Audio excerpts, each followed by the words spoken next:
Buen día a todos, buen día a todos y a todas. Bienvenido a esta segunda charla del ciclo de capacitación en técnicas y herramientas de prospectiva tecnológica. Bueno, me alegro a toda la gente que hay en este contexto. Hasta ahora somos 56, así que muy buen público para vos, Marcelo. Quiero agradecer especialmente a Marcelo Grabois, que aceptó dar esta charla dentro de este ciclo sobre patentometría. Así que un poco nos va a inspirar y nos va a contar de qué se trata esto. Acá en este grupo de gente que participa tenés desde investigadores, gente que trabaja en gestión, extensionistas, así que ahí es una mezcla bastante heterogénea de profesionales, así que es un lindo grupo para aprender estos temas. Lo presento a Marcelo rápidamente y arrancamos, ¿dale? Marcelo es ingeniero químico de la Universidad Nacional del Litoral, agente de la propiedad intelectual y especialista en vinculación tecnológica. Tiene amplios conocimientos y trayectoria en la gestión de la innovación, la propiedad intelectual y el marketing tecnológico. Es coordinador del área de información tecnológica del CETRI Litoral y del programa de inteligencia estratégica y tecnológica de la Facultad de Ingeniería y Química de la Universidad Nacional del Litoral desde el año 2013. Es fundador y director de ITERA, una empresa con más de 20 años de experiencia que aporta estrategias de protección y de evaluación de escenarios para negocios de base tecnológica, y también actúa como un profesor titular e investigador de la Universidad Nacional del Litoral y dicta cursos de posgrado y de grado en Santa Fe y otras universidades nacionales y extranjeras. Así que es un lujo para nosotros tenerte, Marcelo. Bueno, y bienvenido, y bueno, te escuchamos. Muchas gracias, Diego. Bueno, ¿cómo les va? Es realmente un gusto. Muchas gracias a Diego, al INTA, a todos el equipo ahí que hay atrás haciendo esto posible. Esto de dar clases online, habíamos tenido algunas experiencias, pero la pandemia nos metió de lleno, ¿no? De una forma atroz. Y estamos encontrando con el equipo algunas formas de conectarnos, de generar lazos de confianza. Yo les pediría a los que puedan y no estén en pijamas, que prendan las cámaras, así los veo un ratito aunque sea, y les hablo a la cara. Eso nosotros no. A mí me genera un lazo y una posibilidad de verlos, y es como si estuviéramos presencial, en forma presencial. Muchas gracias, buenísimo. Es genial esto. Y bueno, son 2 horas nomás, así que no vamos a generar ningún trabajo en equipo, lo cual es lo que este Zoom y estas herramientas permiten. Nos permiten generar vínculos de otra manera. Y estamos explorando cosas que estamos encontrando muy, muy interesantes. Pero bueno, ya ustedes vinieron a escuchar algo sobre patentometría. Qué feo que suena, ¿no? Podríamos buscarle algún otro nombre. ¿Ya ven la pantalla? Perfecto. ¿Sí? Bueno. Ezequiel, ¿cómo andás? Justo apareciste ahí en la cámara. A ver, yo voy a hacer algunas autorreferencias, pero es para que me crean nada más. No me gusta mucho hablar de mí mismo, pero les voy a tirar algunas referencias como para que puedan entender de dónde vengo y por qué digo lo que digo, ¿no? Bueno, en realidad vivo en una hermosísima ciudad llena de agua y de puentes. Cuando pase la pandemia espero que puedan visitarnos, y hay una cantidad de cosas que hacer, y una universidad que está muy comprometida con la gente y con el medio, y un ecosistema emprendedor notable. Es una de las ciudades con más científicos por cantidad de habitantes del país. Y la presencia de la universidad es destacable en la cultura, en el movimiento, en la economía. Las exportaciones de Santa Fe están muy, muy por encima de la media del valor por tonelada del resto de la provincia y del país. Realmente hay un movimiento muy, muy interesante.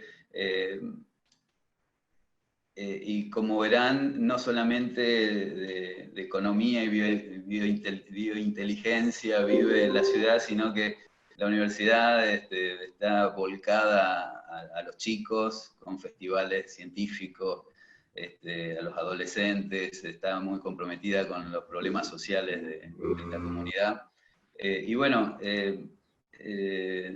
así en el 94 nace el CETRI Litoral, que es la Oficina de Transferencia de la Universidad Litoral. Seguramente la mayoría de ustedes ha tenido algunas referencias, y si no, googleennos. Tenemos un edificio de 100 profesionales en la Secretaría de Vinculación, 30 de los cuales nos dedicamos a transferencia de tecnología, patentes, contratos, asistencia a empresas en subsidios y financiamiento.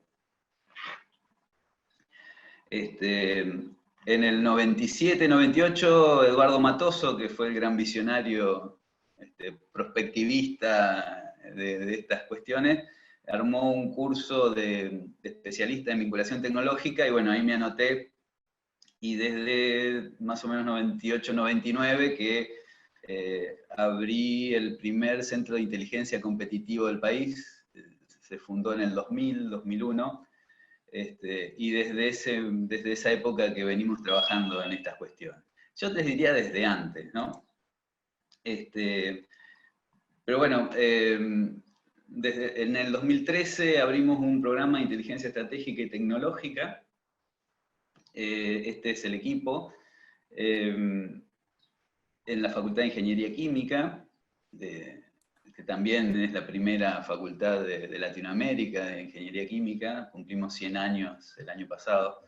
Y aquí al final está Roberto Yomi, que bueno, ya no comparte más con nosotros, ha fallecido hace algún tiempo, pero en fines de los 80, cuando empecé a trabajar en transferencia de tecnología, yo aprendí a hacer los primeros estudios del estado de la técnica con él, porque mandaba por correo el pedido a la OMPI, a Ginebra, y a los 6 meses volvían las patentes, las 10 patentes en ruso, en rumano, en francés, en italiano, y había que salir a buscar traductores para traducirlas, ¿no? Está bien. Bueno. Entonces, me parece importante siempre reconocer las fuentes y aquellas personas que han marcado caminos.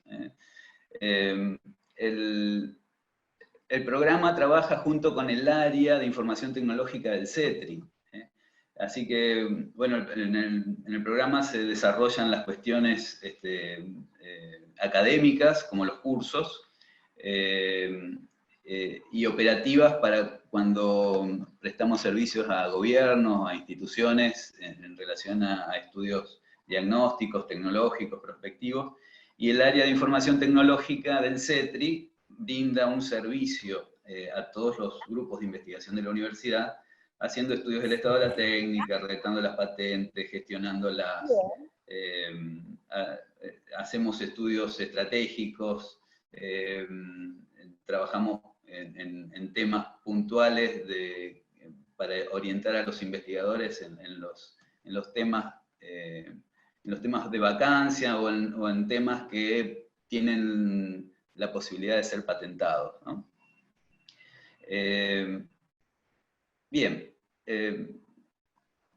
con esto es más que suficiente, y después me imagino, Diego, que vamos a tener un ratito de preguntas, de debate, preguntas y respuestas. Así que, exactamente, después, como hicimos la otra vez, vayan poniendo las preguntas en el chat, después hacemos una selección ahí del equipo de centro y las discutimos, ¿sí? Genial, genial.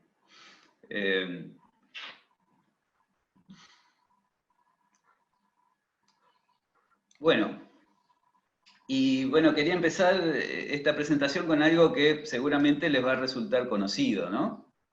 de un libro muy conocido de Popper. Este es el diamante con algunas herramientas que se usan en prospectiva.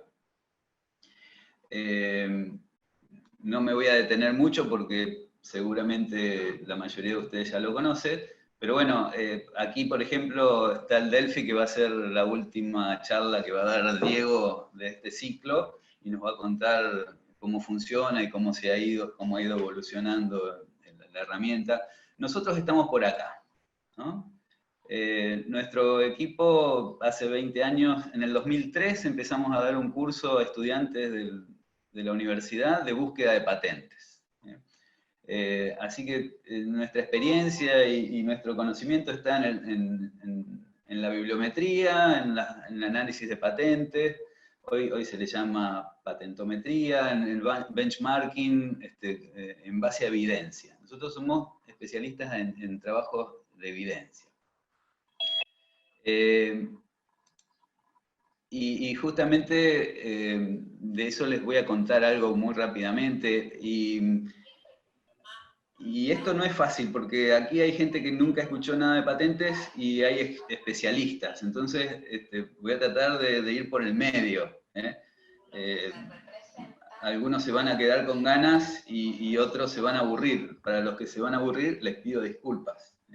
Pero bueno, trataremos de hacer algún chiste en el medio, como para que esto no sea tan denso.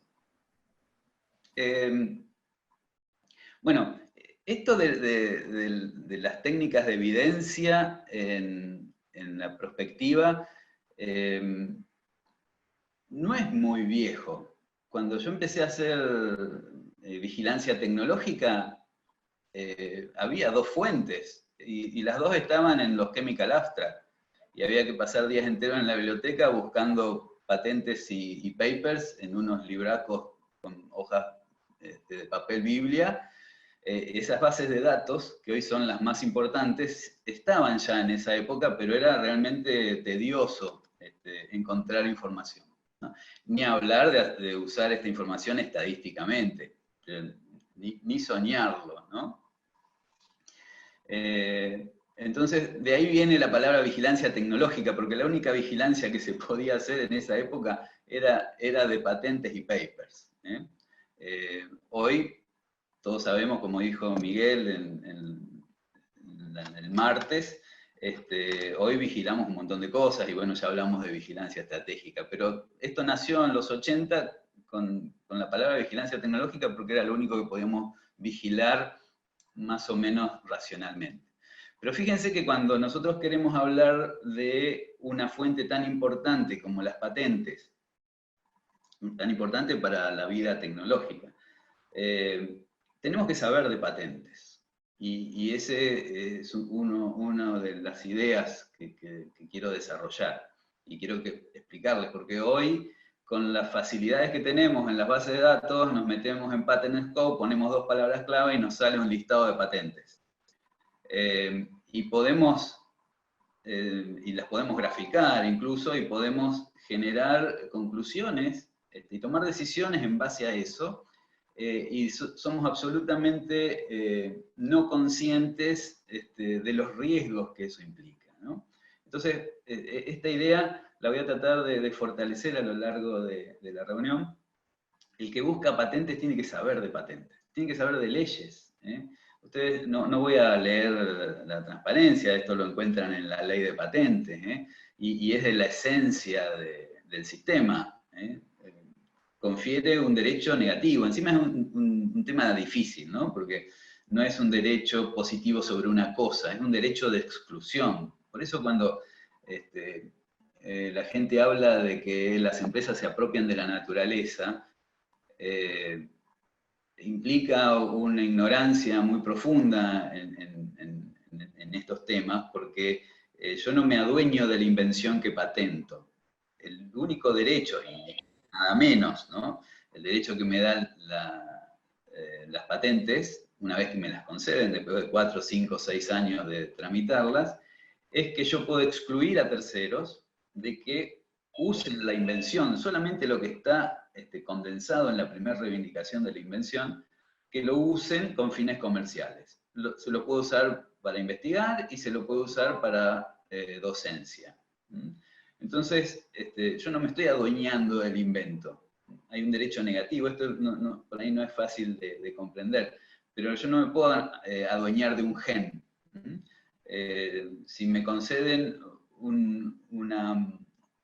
la patente de un organismo vivo con un determinado gen, solamente puedo impedir a un tercero que use ese organismo con ese gen para una determinada función comercial.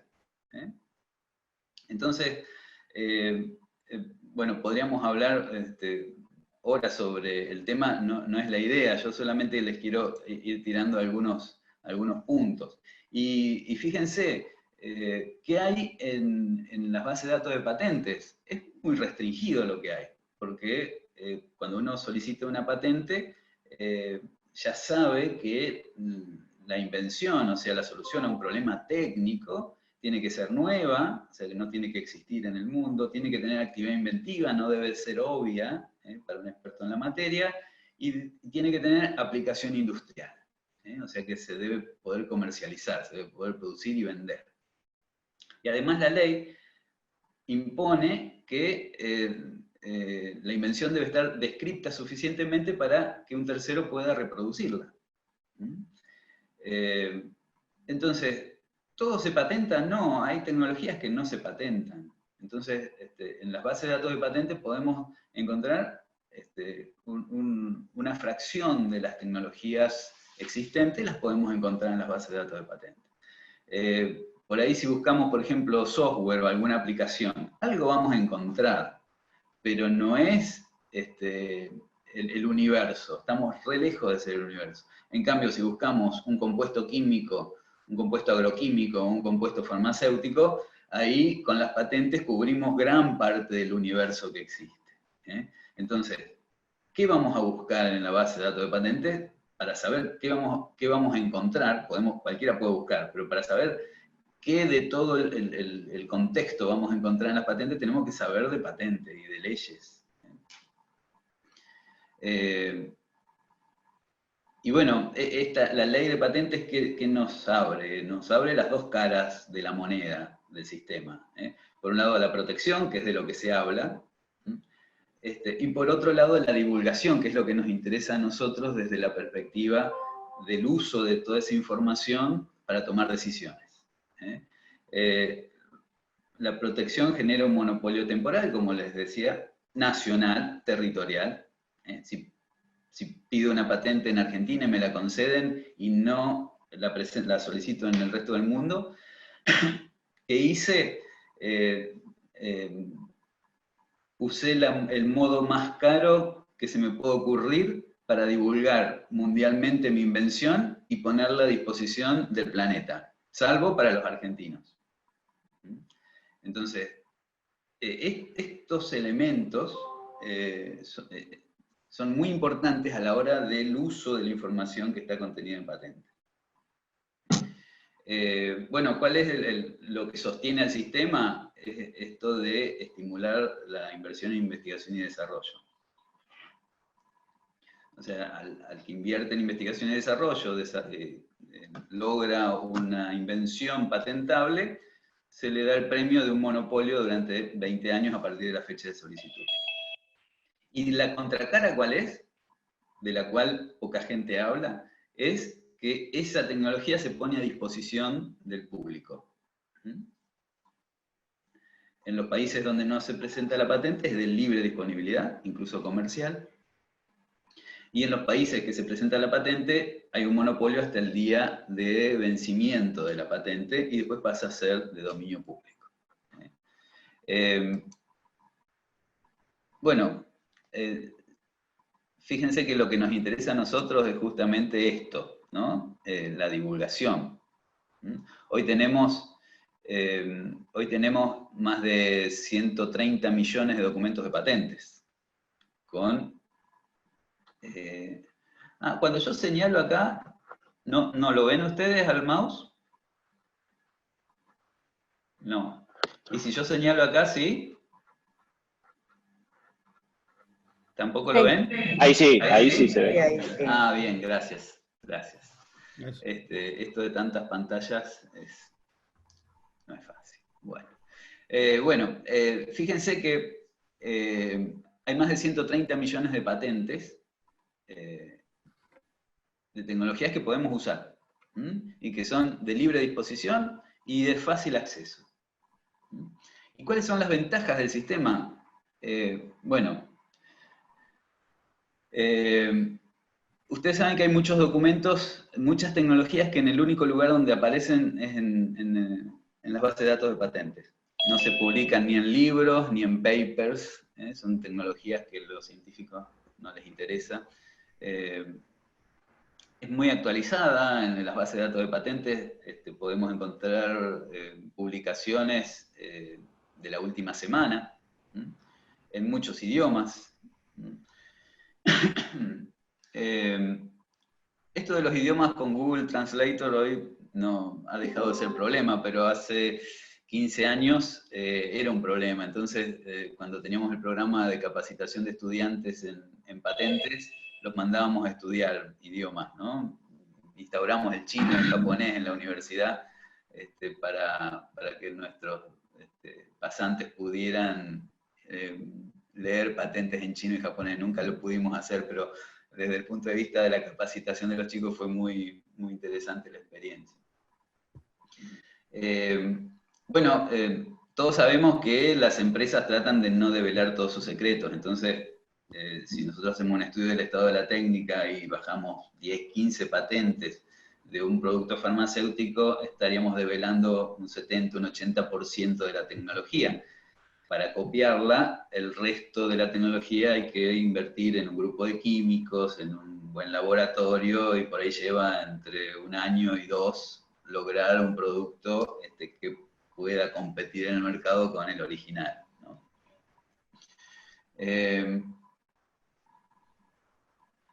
Bueno, fíjense el grado de detalle que tienen en los documentos de patente para aquellos que nunca tuvieron la posibilidad de meterse en las bases de datos.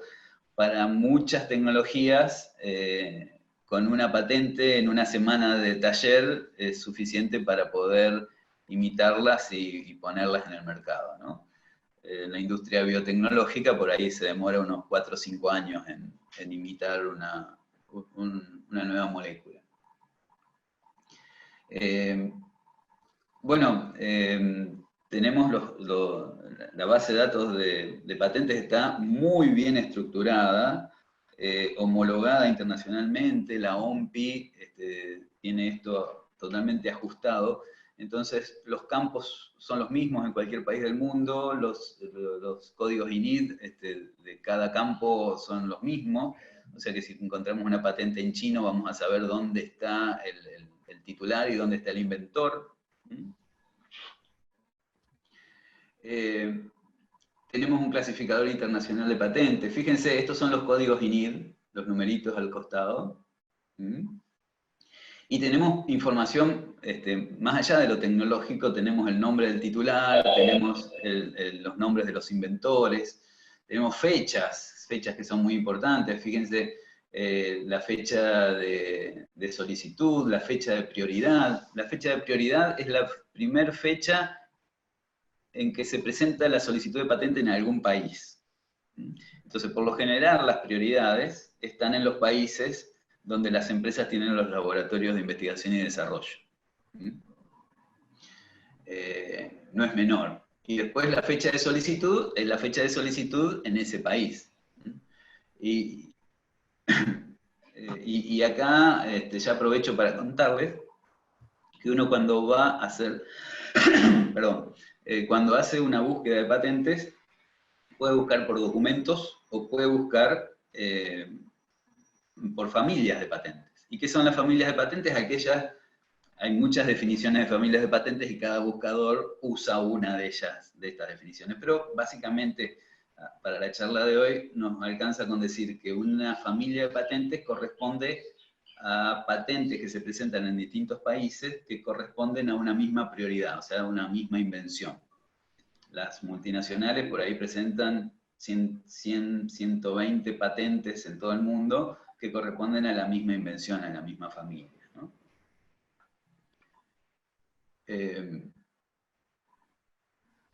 Bien, entonces, cuando nos metemos en una base de datos de patentes y decimos, bueno, hay 130 millones de documentos de patentes, ¿qué estamos diciendo?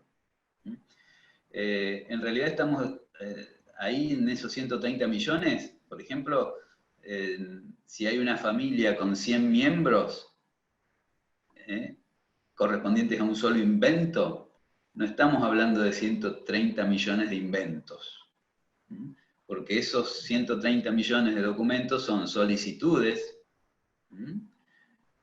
Solicitudes, cuando uno solicita una patente, está esperanzado de que se transforme en una innovación, o sea, que tenga un impacto en el medio y un impacto económico para recuperar la inversión en investigación y desarrollo, ¿no? Pero no son innovaciones.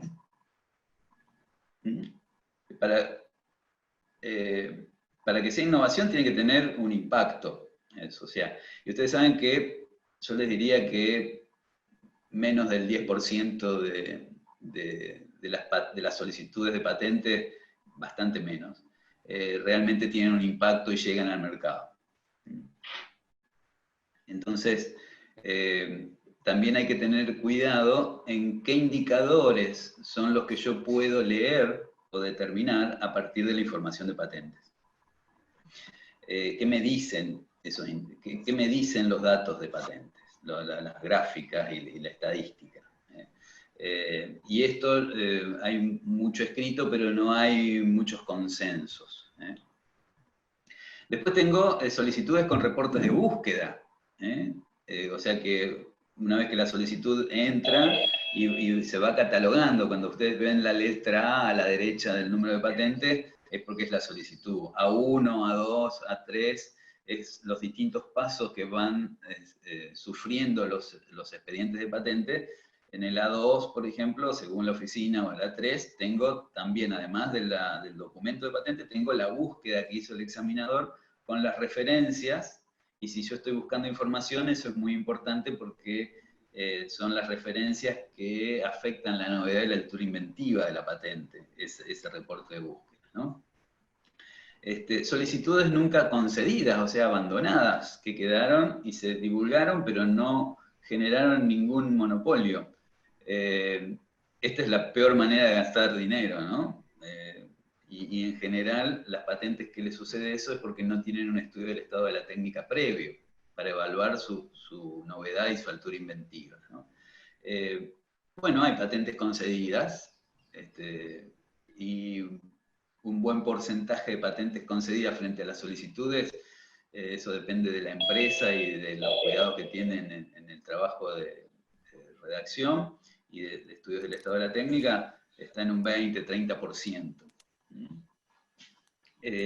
Patentes vencidas que tuvieron su monopolio y a los 20 años de la solicitud caducó y pasan al dominio público. Diseños industriales, hay muchas oficinas que junto con la base de datos de patentes meten los diseños industriales, y lo que sí hay también, que no está acá, son los modelos de utilidad, que son patentes menores, ¿no?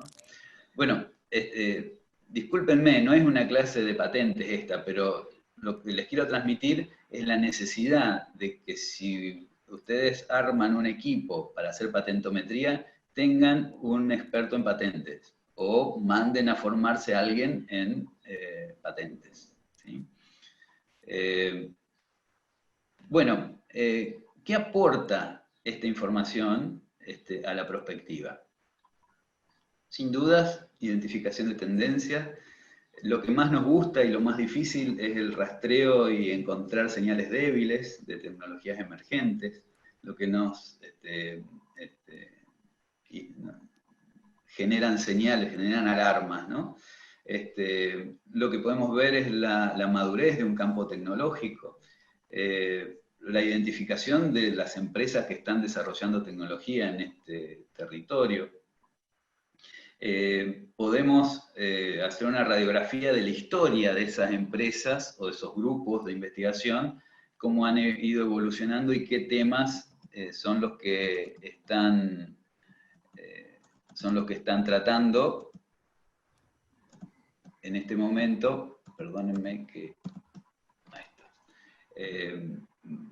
podemos seguir trayectorias.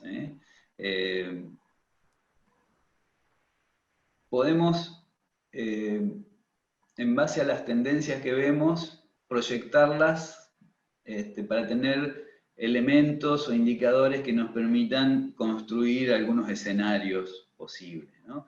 Y básicamente el benchmarking de empresas y de países es algo que claramente se puede hacer con los indicadores que surgen de las patentes.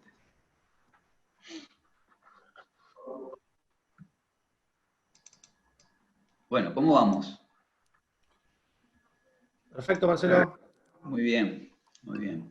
Y bueno, yo le llamo pequeñas perspectivas, discúlpenme los perspectivistas, esto es un atrevimiento de mi parte, pero lo que hace un estudio de patentes cuando está asesorando un organismo, una organización, una empresa, un estudio del estado de la técnica con opinión de patentabilidad es algo así como una perspectiva, porque yo estoy anticipando el examen de fondo que hará el examinador de la patente después de solicitarla, después de 2 o 3 años de ese momento en que yo estoy anticipando de alguna manera con un estudio de la tecnología, de las patentes, de los papers, de la información comercial, si esa patente, esa solicitud, esa invención tiene chances de ser concedida,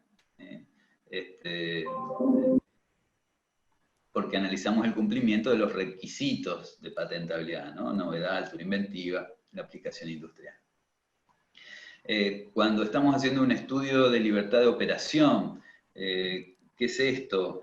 Bueno, cuando una empresa va a incorporar en el mercado una nueva tecnología, lo que se hace es un estudio de monopolios existentes para ver si esa tecnología va a infringir alguno de esos monopolios.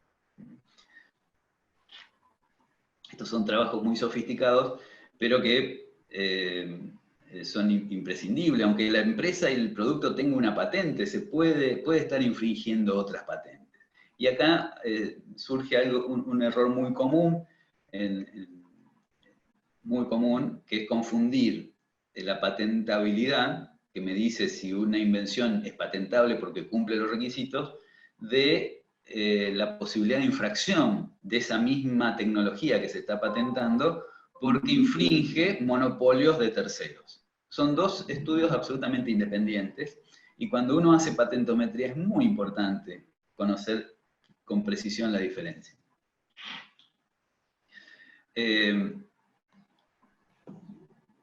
Bueno, el estudio de infracción es anticipar la decisión de un juez para ver si una tecnología va a estar infringiendo un determinado monopolio por patente en un determinado país, ¿no? Y para eso hay que tener información histórica, de jurisprudencia, de tecnología, del estado de la técnica, y hay que hacer una proyección para evaluar lo que decidiría un juez en función de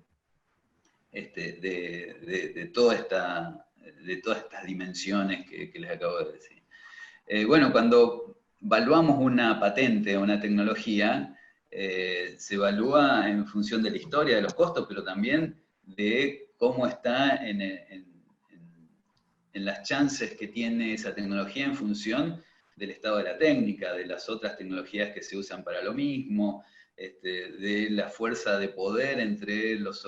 Es muy distinto meterse en un mercado donde está atomizado y hay 50 desarrolladores y empresas, que meterse en un mercado donde hay 3 actores, ¿no? Entonces, todo esto, esto que permite tomar decisiones, requiere el planteo de escenarios posibles, futuros,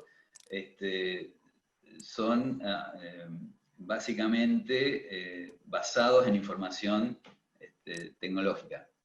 Las patentes son una fuente importante de esto, ¿no?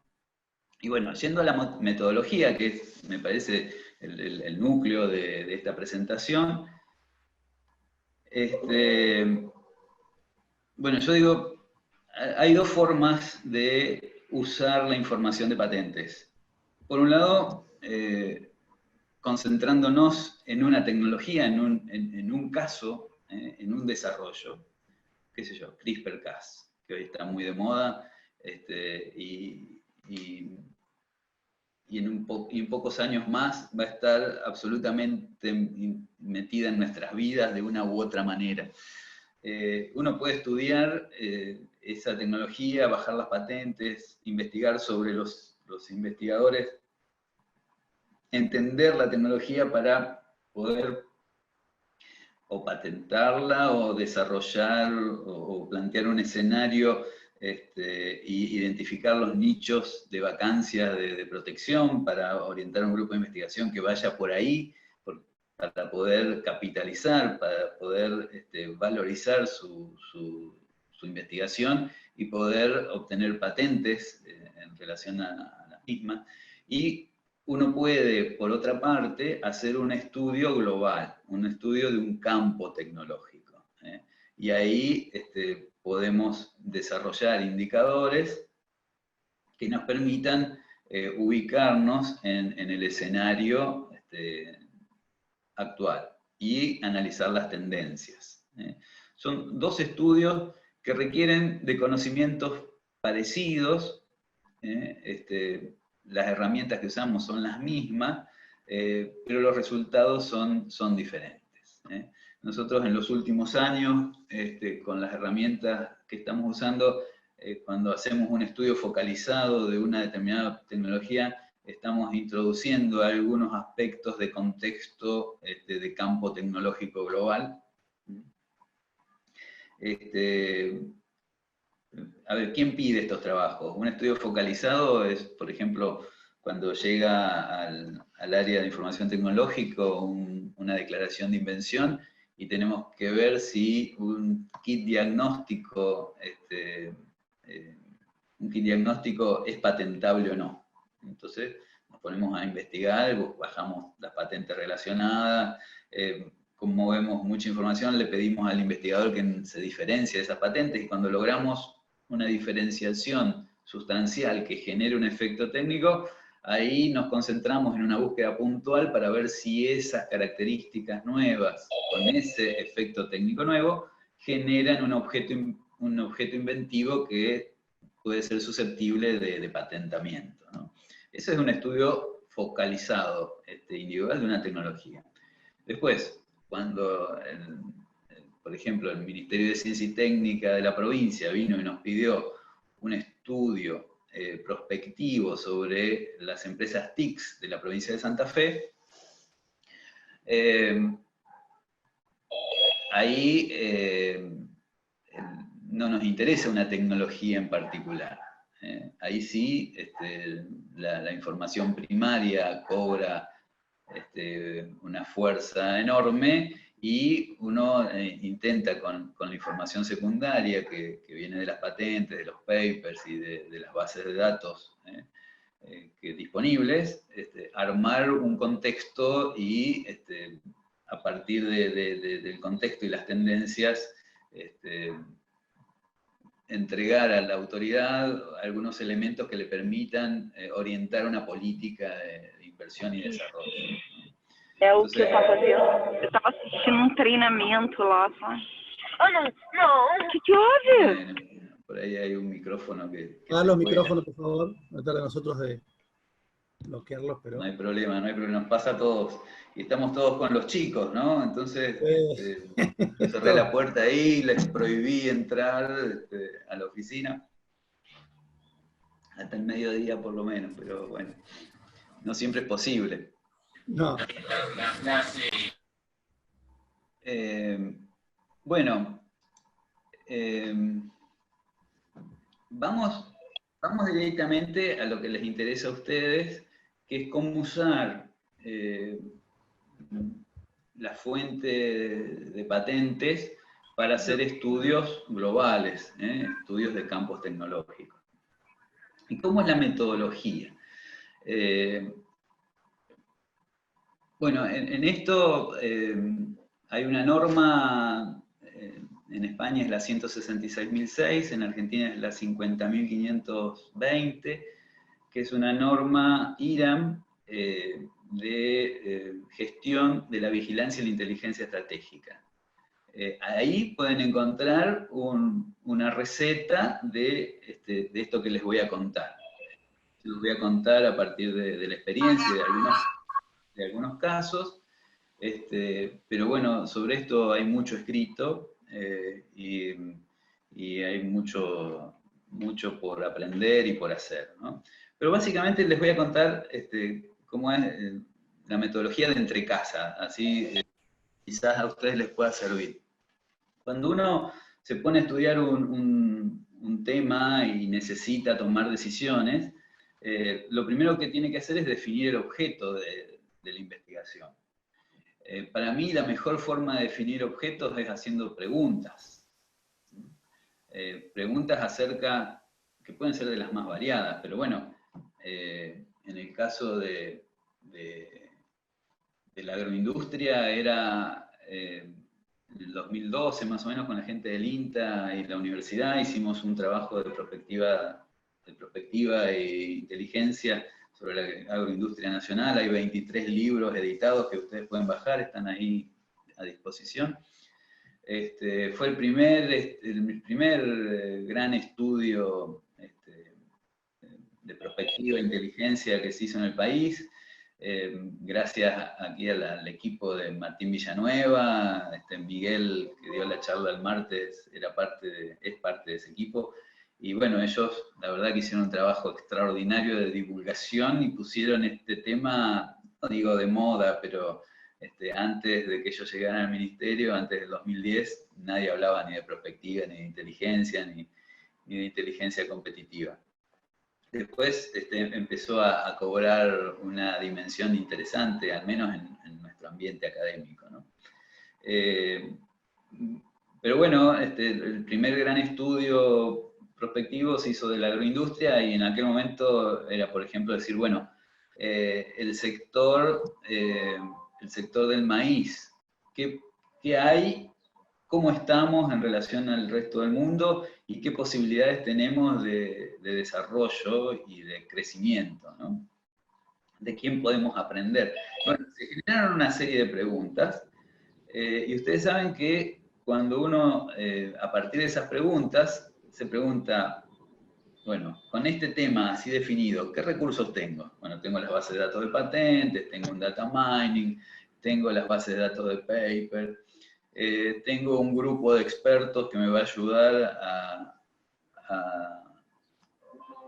a definir y a revisar estas consignas, ¿no? Y una vez que tengo eso, tengo que hacer un rastreo general, un estudio, una primera búsqueda muy global, y ponerme a estudiar. O sea, y esto digamos que esto surge de la experiencia de todos estos años trabajando. El equipo que hace el trabajo de información secundaria tiene que volverse un poco experto en el tema que está estudiando. No hay vuelta. Si no hay una disposición de ese equipo a estudiar y a adentrarse, no va a ser un super experto, no va a poder ir al laboratorio y desarrollar una nueva semilla, pero sí tiene que entender la problemática, entender el campo tecnológico, entender cuáles son las claves, las problemáticas y los desafíos tecnológicos, y para eso hay que llegar a un grado de conocimiento del tema importante. O sea que como mensaje, las personas que están trabajando en patentometría, en bibliometría, orientados al desarrollo tecnológico, orientados a la innovación, tienen que tener una cierta disposición a hacerse un poco expertos en la temática, cosa que puedan hablar de igual a igual con los expertos que van a ir definiendo y ajustando el camino. Entonces, esto quizás sea lo más difícil de transmitir, porque una vez que uno hace un primer rastreo de bibliografía, de patentes, de notas periodísticas, hay que ponerse a leer las patentes, los papers, los reviews.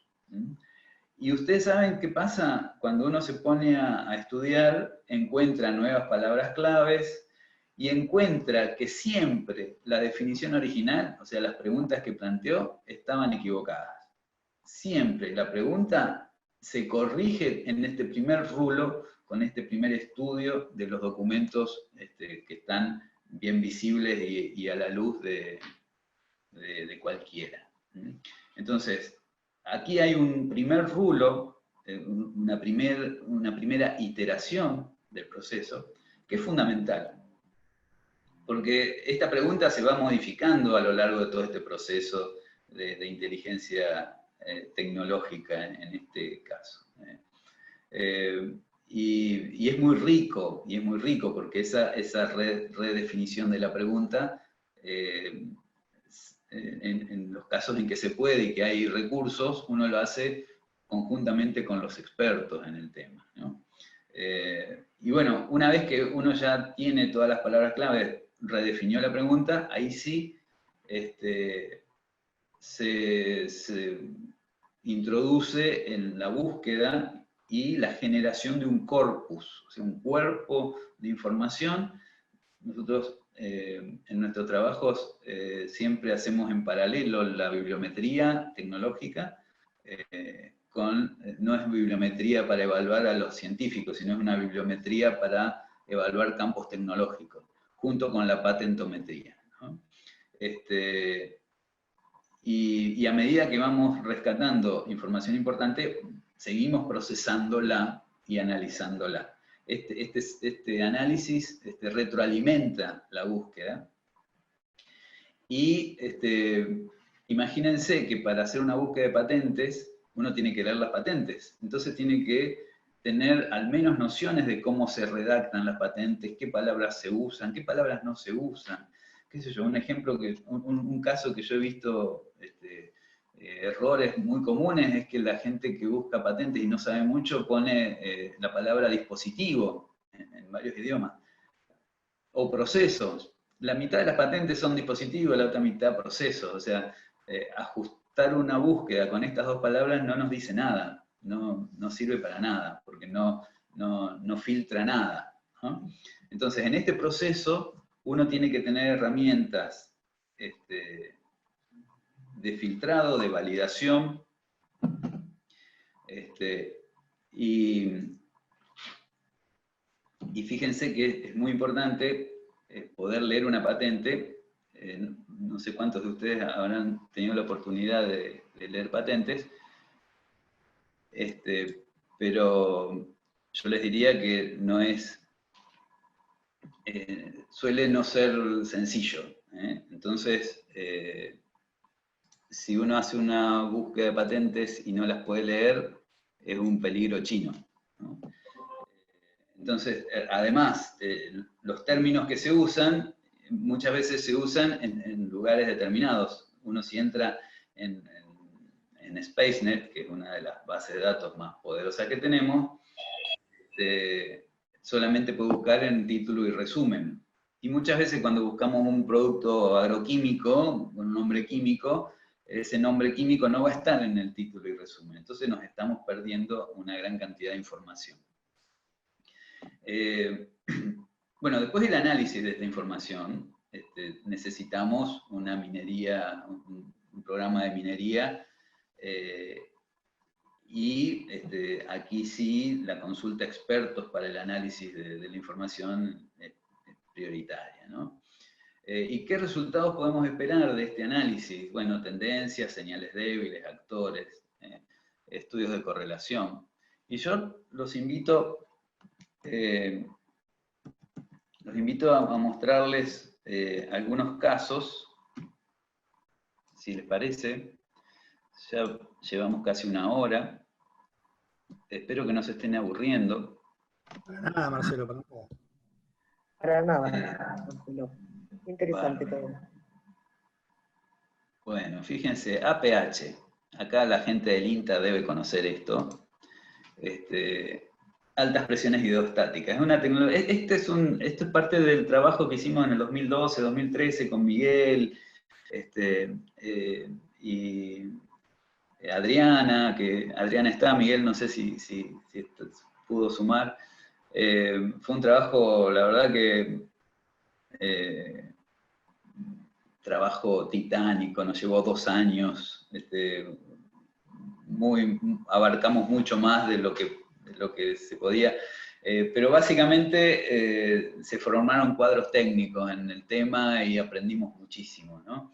Bueno, en uno de los rastreos estos, cuando estábamos analizando tecnologías transversales, nos encontramos con esto. Nos encontramos, buscando patentes, nos encontramos con esta tecnología.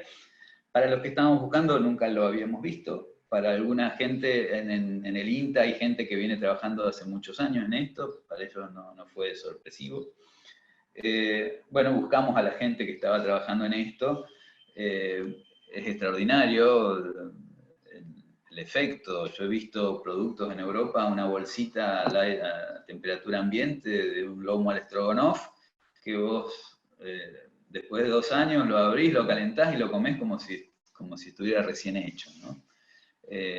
Bueno, dijimos, wow, qué buena tecnología para la Argentina, que estamos alejados del mundo, somos productores de alimentos. Entonces nos pusimos a ver cómo había evolucionado la publicación científica en este territorio, y realmente estaba creciendo. No como una tecnología disruptiva o no exponencialmente, pero había un interés científico creciente en los últimos años en relación, y bueno, uno cuando ve esta gráfica así sola no sirve, uno tiene que meterse, analizar los reviews que tienen fíjense que no son muchos, son unos 40 documentos por año, entonces tiene que ir seleccionando y leer, agarrar 5 y ponerse a leer a ver qué dicen los reviews por lo menos, ¿no? Y realmente los científicos estaban muy interesados en desarrollar tecnologías o desarrollar productos, y analizaban la durabilidad, la estabilidad, el sabor a lo largo del tiempo, aplicando esta tecnología. O sea, eran todos papers de aplicación de la tecnología. No había ninguno de desarrollo de equipos, ¿no? Y fíjense por qué. Cuando uno tiene un data mining que puede desglosar, y ahora les explico qué es este dibujito, uno tiene un data mining que puede desglosar, por ejemplo acá en países, pero bien, podemos desglosar por empresa. En este caso, fíjense, estas son patentes solicitadas por año y por país. ¿Se ve bien? Fíjense que esto es Japón.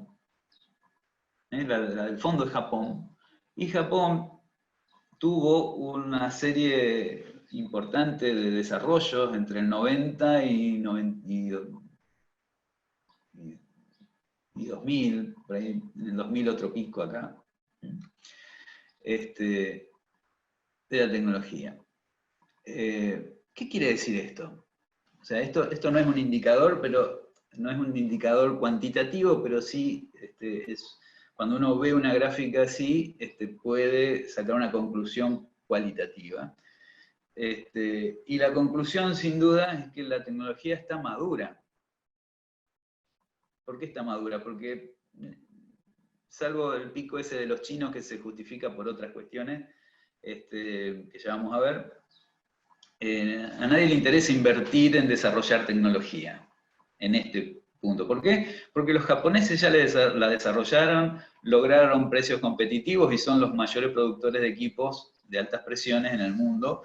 Y la verdad que competir con ellos sería una locura desarrollar hoy una nueva tecnología para competir con estos equipos. No sé si conocen un equipo que trabaja a 6.000 atmósferas, son bombas y cañerías enormes, máquina pesada, ¿no? Entonces, es una tecnología que nadie invertiría hoy en desarrollar cosas nuevas, porque ya se desarrolló a un precio viable y usable, y la inversión en esta tecnología sería muy, muy marginal en las ventajas competitivas que genere, ¿no? Entonces, una tecnología madura aquí viene la discusión, que es lo más rico de esto. Cuando uno se encuentra con esta realidad, bueno, ¿qué decisión toma? Y bueno, ahí en el seno de la discusión fue buenísima, había opiniones muy diversas. Muchos como primer impulso dijeron, bueno, ya que está toda esa tecnología liberada, porque ya habían pasado más de 20 años, pongamos una fábrica de equipos acá en la Argentina, lo cual es un delirio porque jamás podríamos llegar al nivel de los japoneses, ¿no? Jamás podríamos competir en este territorio. Pero fíjense que cuando la tecnología está madura, uno la tiene que incorporar. Si tuviésemos una política de Estado importante en esto, les daríamos ventajas a los japoneses para que vengan a instalar sus plantas a la Argentina y poder producir estos equipos, ¿no? Pero básicamente ya está la tecnología, tenemos que usarla, y hay que invertir en compra de equipos y en capacitación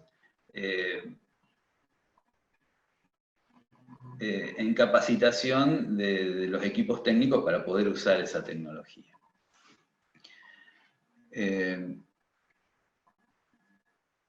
Bueno, pero fíjense qué importante que es tener esta información para tomar una decisión de política de Estado, en qué invertir una vez que uno identifica una tecnología determinada. Otro caso, un estudio que hicimos hace poquito para el Ministerio. Bueno, yo además de, como decía Diego, además de trabajar en la universidad, tengo una empresa hace muchos años que prestamos servicios. En este caso es un caso de mi empresa, de ITERA, que junto con Bioactiva en Perú hicimos un estudio sobre la quinoa. Y bueno, fue un estudio muy rico, muy interesante. Les muestro un aspecto. Fíjense aquí, es la evolución del número de patentes relacionadas a quinoa en el mundo. Y bueno, el indicador de número de patentes publicadas por año es un indicador que le caben muchas interpretaciones. La interpretación que a nosotros nos ha resultado más satisfactoria es medir la inversión que hacen las empresas y las organizaciones en desarrollo tecnológico, porque el patentamiento es una manifestación del interés y de la inversión que tiene una organización para desarrollar tecnología.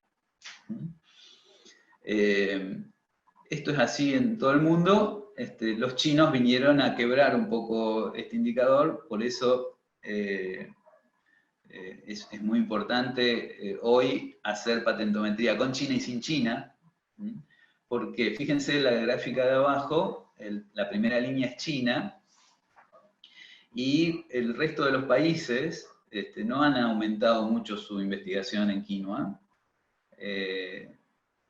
China sí. Y aquí en China hay múltiples factores, no voy a discutir acá sobre política internacional, pero estas cuestiones aparecen.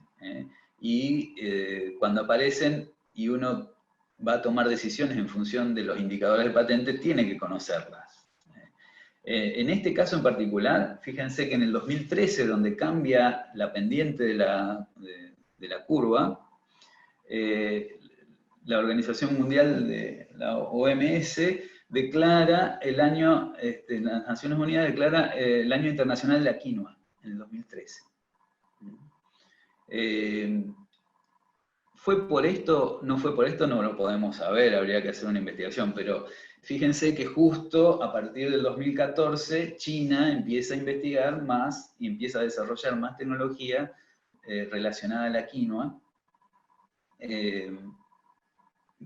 porque, bueno, en el 2013 fue un año de mucha difusión de esto, que ya venía, pero bueno, fue una visibilización de este tema, Y los chinos son aparentemente los que reaccionaron ante esto. Obviamente la quinoa es un alimento extraordinario, que nos falta mucho por desarrollar y descubrir. Pero fíjense cómo en un indicador del número de patentes por año se pueden leer una cantidad de cosas que no son obvias y que nos alertan para investigar y para determinar estas cuestiones, ¿no? Fíjense que cuando uno tiene un buen data mining, puede identificar dentro de ese corpus. Ustedes saben que estos estudios, para hacer estos estudios, lo primero que uno tiene que hacer es definir un corpus. Y en este caso, no recuerdo bien, pero eran unas 3.000 patentes más o menos de todas las épocas. Y cuando uno tiene ese corpus, lo analiza desde distintas perspectivas, de distintos campos, y combinando distintos campos, en este caso de patentes, ¿no? Aquí esto lo hicimos con Orbit Questel, y a partir del Orbit Questel y algunas herramientas de base de datos de patentes nos permiten un analytics que nos permite rápidamente encontrar estas cuestiones. Y fíjense que esto es una gráfica de campos tecnológicos y otra de focos tecnológicos abajo, donde rápidamente podemos ver cuáles son los temas de interés en que las empresas están patentando. Eso nos pone rápidamente en el contexto, y a partir de ahí uno se mete en la parte del corpus que le interesa, y por ejemplo uno de los hallazgos de señales débiles es una tecnología china de impresión 3D de alimento a partir de una pasta de quinoa. Esto ya es una realidad, no es futuro, son realidades que se están investigando. Y ustedes saben que lo más difícil cuando uno está analizando esto es hacer un corpus que sea, conformar un corpus de patente para hacer uno de estos análisis es quizás el trabajo más complejo y más largo. Por ahí nos lleva un mes, ¿no? Porque acá Romina se ríe porque ella lo padece, digamos, parte del equipo. Por ahí nos lleva un mes, porque empezamos a armar un corpus, lo tenemos que validar, hay distintas maneras de validarlo. Tenemos que analizar si los campos tecnológicos, hacemos ramas de palabras, y vemos si los campos tecnológicos todos corresponden a lo que nosotros estamos queriendo determinar. Por ahí, cuando analizamos fruta fina, la mitad de las patentes del primer corpus que hicimos era de Blackberries, de celulares, porque la palabra Blackberry es de una fruta roja, pero también es de un celular. Entonces, bueno, hay que purificar eso y hay que sacar toda la basura que aparece con las consignas de búsqueda. Cuanto más potente sea la herramienta que usamos, más fácil es. Después hay que homologar todos los nombres de empresas, porque muchas veces aparecen empresas con distintos nombres registradas en distintos países que son la misma.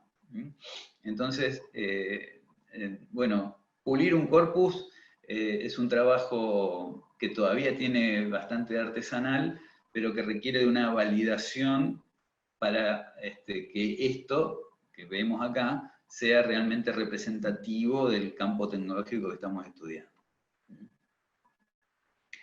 Fíjense, esto es un trabajo que hicimos hace poco, de un producto agroquímico.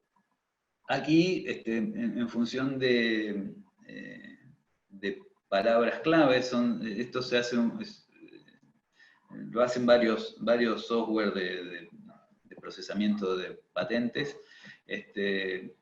Tienen una selección de palabras significativas, de sustantivos significativos, y a partir de una frecuencia de aparición de palabras en el corpus, en los resúmenes y en los textos completos, se hace, esto lo podemos, por ejemplo, Orbit Questel tiene la posibilidad de parametrizar estos estudios, ¿no?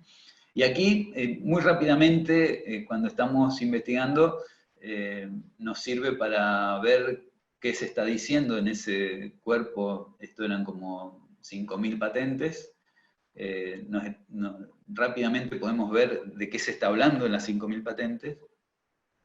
Y a la hora de la búsqueda, esto nos permite meternos en cada uno de estos puntos, ver el listado de patentes y seleccionarlas para analizarlas en detalle cuando estamos haciendo una búsqueda puntual, ¿no? Podemos analizar cada una de las empresas principales o no tan principales.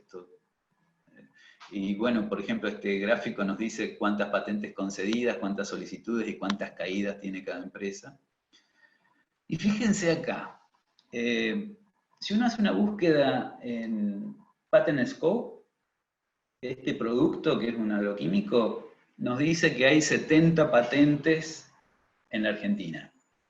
Si uno lo hace con Orbit Questel, nos dice que hay 1.600 patentes en Argentina que mencionan este producto o alguna molécula parecida, y que hay 800 patentes en la Argentina que mencionan al producto en el pliego, en el cuerpo de la patente. Bueno, la diferencia es atroz, ¿no? Por eso cuando esto de hacer patentometría con herramientas gratuitas es muy peligroso.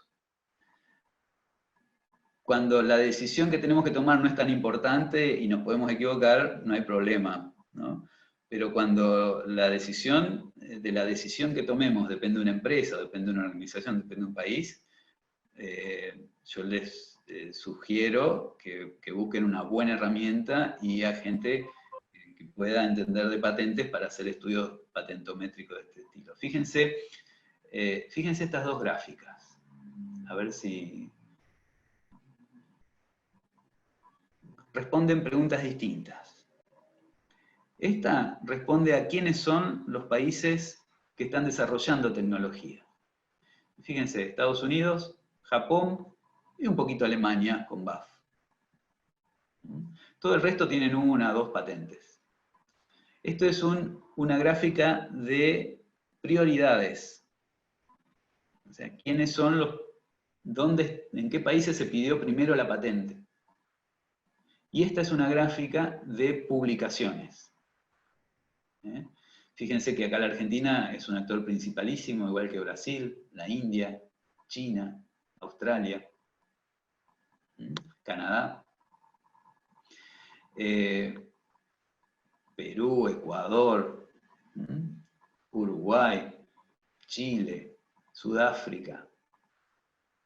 Fíjense la diferencia. En general, cuando trabajamos sobre buscadores gratuitos, no sabemos qué estamos buscando, si son familias de patentes, si son patentes, si son publicaciones o son prioridades.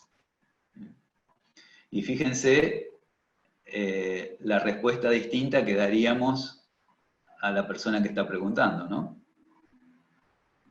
Esta gráfica, si ustedes la miran con detenimiento, es muy impresionante. Y habla del riesgo que podemos correr de dar respuestas sin tener todas estas cuestiones en cuenta.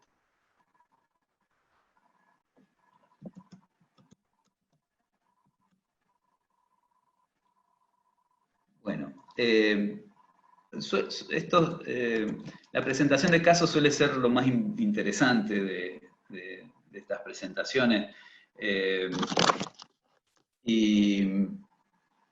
Y bueno, sigo con un par, para después, dentro de 10-15 minutos, dar un cierre y ir a las preguntas que van a ser lo más interesante del caso. Maíz, esto también es con el trabajo que hicimos, y rescato el trabajo que hicimos con el INTA de la agroindustria, porque, bueno, es el INTA justamente el que organiza este evento, y seguramente hay gente que trabaja en el agro y en la agroindustria, entonces estos temas que los pueden encontrar en los libros que están publicados, pero bueno, rescato un par de cosas. Fíjense, cuando analizamos la cadena de maíz, esto fue sorpresivo, o sea, esta es una curva de una tecnología que está en pleno desarrollo, en auge, que está creciendo exponencialmente. Maíz, o sea, está bien, es una tecnología, hay muchas tecnologías dentro de maíz. Uno dice, ¿tan importante es la biotecnología con las nuevas semillas para dar esta curva? Porque esta curva implicaba todas las tecnologías de maíz, molienda, cosecha, siembra, genética. Nos llamó la atención, dijimos, esta es la gráfica que uno encuentra en PatentScope o en cualquier Patent Inspiration. Es la gráfica tradicional de número de patentes en función del tiempo, ¿no? Y fíjense, con el data mining de Vantage Point, en ese momento teníamos Thomson Innovation, que hoy es Derwent Innovation. Fíjense que Thomson Innovation lo elegimos y luego el Ministerio de Ciencia y Técnica se quedó como 3 o 4 años con Thomson, haciendo estudios a partir de esta herramienta, que es una de las mejores, sin duda. Fíjense cuando desglosamos esa gráfica por país. Y fíjense que este país azul es China. O sea, en Estados Unidos había un crecimiento relacionado a las nuevas tecnologías genéticas, ¿no? Pero fíjense, y ahí nos pusimos a estudiar, en ese momento nos pusimos a estudiar las razones de esto, las causas. Y fíjense que las patentes chinas empiezan en 94, más o menos 90. En el 95 se crea la OMC, la Organización Mundial del Comercio. La OMC impone el acuerdo TRIPS. El acuerdo TRIPS es un acuerdo internacional. Todos los países que ingresan a la OMC deben firmar TRIPS. El acuerdo TRIPS impone las mínimas condiciones, los mínimos requisitos de registro de propiedad intelectual que deben cumplir los países. En ese año se cambiaron todas las leyes de patente, la de Estados Unidos, la de Argentina, la vieja ley 111, que era del 1860, se cambió en el 94, 95 con un escándalo. Bueno, es un tema muy interesante para charlar, pero no viene al caso. China fue el único país que firma el acuerdo TRIPS y lo impone en su población. Y lo impone con tanta fuerza que adopta el acuerdo TRIPS en todas sus dimensiones productivas y de innovación. Tanto es así que en China, si vos presentás una patente, te pagan, no tenés que pagar. Hay una serie de estímulos que han ido evolucionando en los años, pero hoy un investigador que hace ciencia antes de publicar tiene que patentar, y por eso recibe más fondos para su investigación. Realmente lo tomaron como política de Estado, y aquí este es el resultado, y fíjense que esto no habla de que los chinos están desarrollando tecnología a partir de los 90. No, esto habla de una decisión política. Esto no lo podemos interpretar como un desarrollo tecnológico. Esto lo tenemos que interpretar como una decisión política de China. Y bueno, esto es muy importante porque esta información nos sirve para tomar decisiones. Y si nosotros tomamos una decisión sin saber esto, realmente es bastante peligroso, ¿no? Y hay otras herramientas. Ya Lilia Stubrin nos va a dar una presentación sobre redes y correlaciones. Es muy interesante poder ver las relaciones entre empresas y entre universidades y grupos de investigación. Y el Landscape es una herramienta muy rápida que nos permite ver la evolución temporal, incluso cómo va evolucionando el Landscape. Y fíjense que los picos, esto es como un mapa cartográfico, y los blancos son los picos nevados donde aparecen las palabras que más se mencionan en el corpus que estoy analizando, ¿no? Esto rápidamente nos permite tener un pantallazo de lo que se está hablando y poder meternos. Cada puntito que ven en el landscape es una patente. Es una herramienta muy interesante para la búsqueda y para alguna presentación gráfica donde querramos presentar cuáles son los ítems que más se están desarrollando en el momento, ¿no?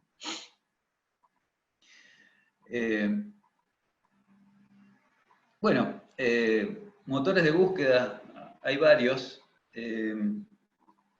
Derwent Innovation es el más caro, no sé si es el mejor, pero es bueno, es muy bueno. Orbit Questel es el que usamos nosotros. En la universidad ya lo venimos usando hace varios años, tenemos una base básica. En mi estudio también tengo Questel, pero una premium que nos permite hacer estudios mucho más sofisticados. Cada base de datos tiene sus indicadores. Hay una cantidad de indicadores que se han desarrollado a partir de la información de patentes que nos sirven para ubicarnos mucho mejor en los escenarios. Pathbase es un buscador que anda muy bien. Total Patent One es un nuevo buscador que está creciendo mucho, que es de LexisNexis. Wipes es uno coreano que usamos en algún momento. Y bueno, estas bases de datos tienen buenos motores de búsqueda y tienen alguna capacidad analítica. Pero cuando uno quiere desmenuzar esta cuestión y ver bien de qué se trata, necesita un data mining. Nosotros usamos VantagePoint, sin duda es el mejor que hay en el mercado.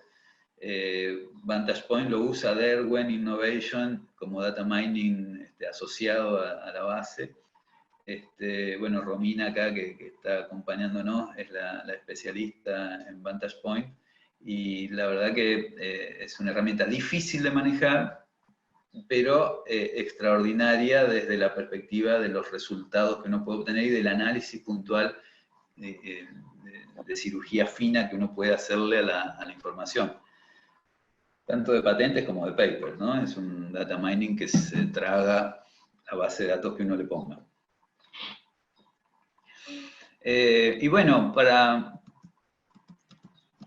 11:25, si me permiten el atrevimiento, este es un atrevimiento que me va a llevar 10 minutos, y es probable que diga cosas con las que no están de acuerdo los expertos en prospectiva, y bueno, abro la polémica, espero que sea de utilidad.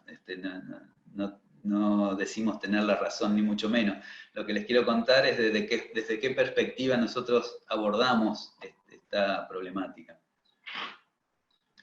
Y bueno, y ahora la pandemia, ¿no? La pandemia nos ha quebrado un poco las visiones y estamos recalculando todo, pero al menos en nuestra experiencia, de la escasa información en papel de los 80, 90, pasamos así drásticamente a un universo digital que ya está absolutamente incorporado en nuestras vidas. Ayer se me rompió internet y casi colapsamos en casa porque estábamos todos con los datos de los celulares, y no venía el técnico para arreglarlo y yo tenía que dar esta conferencia. Bueno, está absolutamente incorporado en nuestras vidas. De la desinformación pasamos a la infoxicación, como decía Miguel el otro día. Acá la problemática el siglo pasado era cómo encontrar la información. Hoy es cómo seleccionarla, cómo validarla y cómo usar la información que necesito exclusivamente, ¿no? La inteligencia competitiva, en el siglo pasado, esto que hacemos nosotros se llamaba vigilancia tecnológica e inteligencia competitiva, ¿no? Esa era la disciplina. Hoy las empresas y algunos estados se han dado cuenta que colaborar es mucho más productivo que competir. En las políticas de las grandes compañías eso se observa, especialmente cuando se habla de la colaboración interna de sus equipos de trabajo, ¿no? Y de la innovación lineal nos pasamos drásticamente a la innovación en red, y la innovación abierta hoy es una moneda común, que todo el mundo habla. Ustedes no saben la problemática que genera desde el punto de vista jurídico la innovación en red y la innovación abierta. Los especialistas en patentes estamos buscando nuevos paradigmas de contención jurídica de esto, pero bueno, estamos evolucionando en este tema, no está todo resuelto, pero es hacia donde vamos, ¿no? La colaboración es sin duda lo que marca la diferencia de paradigma que estamos viviendo. Y cuando nosotros nos concentramos en esto y vemos que aquí lo que cuenta en definitiva son los vínculos basados en la confianza. Les doy un segundo para que puedan leer estas palabras.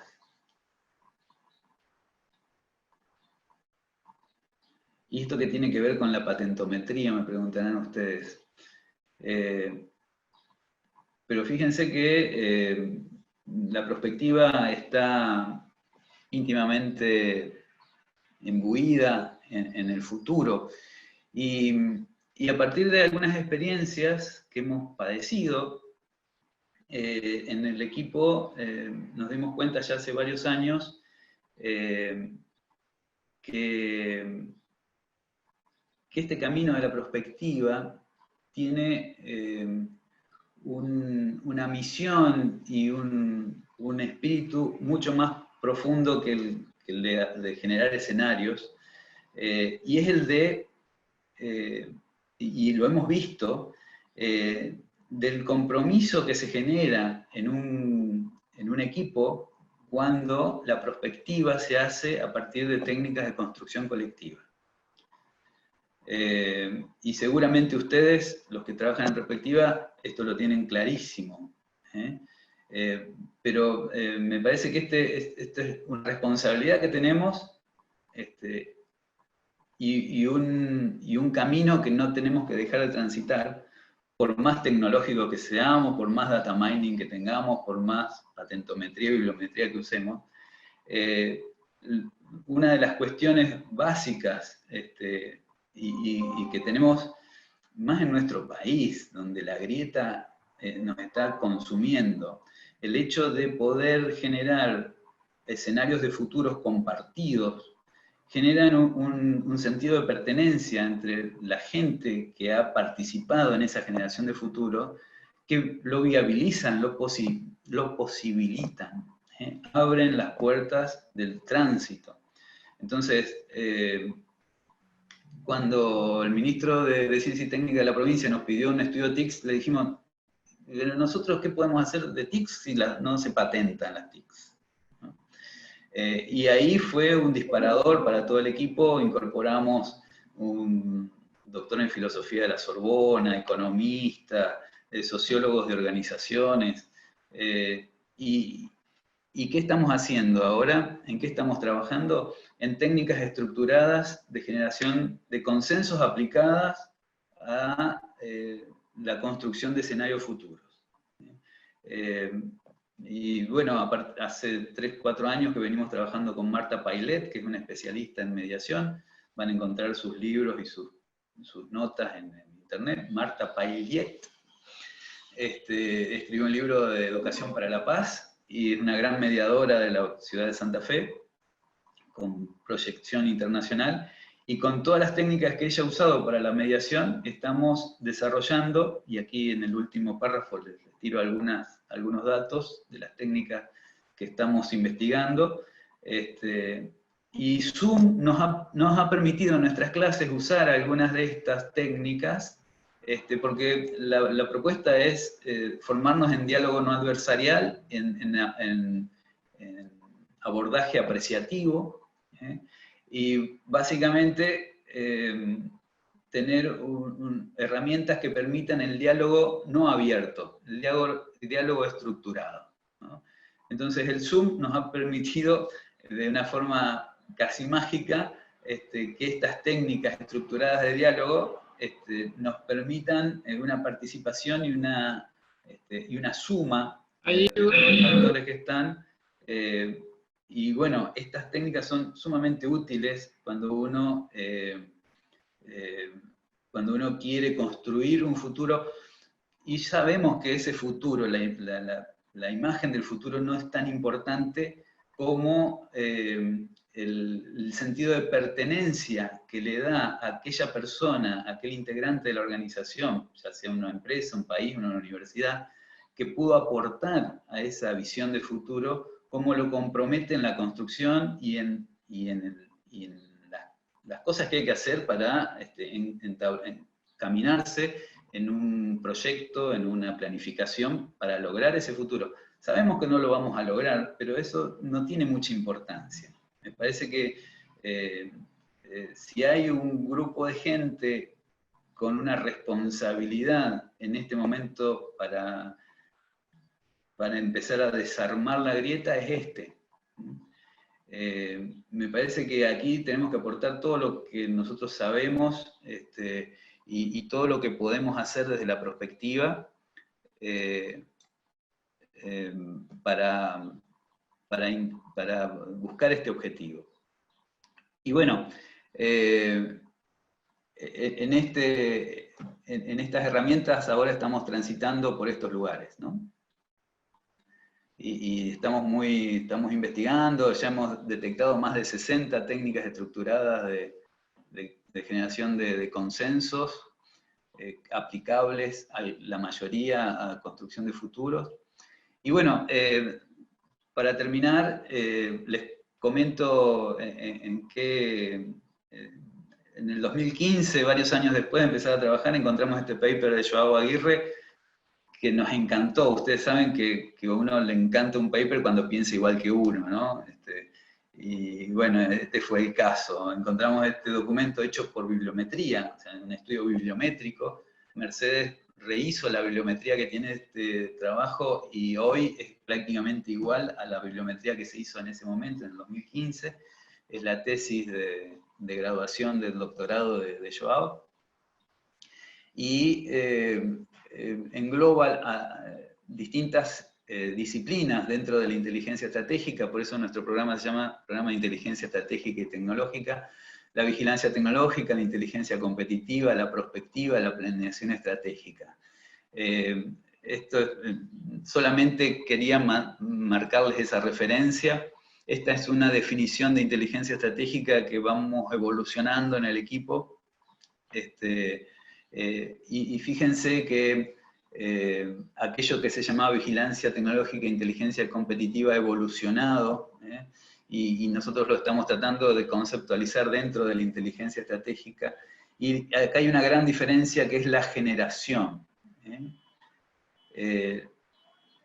Cuando uno aplica, o cuando uno está involucrado en la inteligencia estratégica, tiene que generar información. Y para generar información usa las fuentes secundarias, pero también usa las fuentes primarias. Y esas fuentes primarias, en un contexto de generación de consenso, es lo que permite construir escenarios futuros, sin olvidar todas las técnicas tradicionales de la prospectiva, por supuesto, pero en la construcción colectiva, la misma prospectiva viene sosteniéndolo desde hace mucho tiempo, y esta vez, digo esta vez porque ahora tenemos evidencia. Los prospectivistas de los años 70 no tenían herramientas de evidencia, no la tenían. Imagínense, cuando yo era chico había un teléfono por manzana, con suerte, teníamos el diario y alguna biblioteca, y la televisión empezaba a funcionar a las 5 de la tarde hasta las 10 de la noche. no había forma de tener evidencia, ¿no? Sin embargo, hoy podemos contar con toda la evidencia, y si le sumamos la construcción colectiva y la participación de aquellos que sufren, de aquellos que van a padecer los avances tecnológicos, de los que saben, bueno, tenemos entre manos una potencia enorme de construcción de estados, de organizaciones. Y bueno, la toma de decisión y la anticipación ya viene de Sun Tzu, del arte de la guerra, ¿no? Y en inteligencia estratégica tenemos lo tenemos a Sun Tzu y a Gardner, porque la inteligencia requiere ya sabemos que no es solamente racional, la cuestión emocional y la cuestión interpersonal son fundamentales para este planteo. Y por último, un pequeño legado de esta charla, les pregunto, ¿saben de dónde saqué este texto?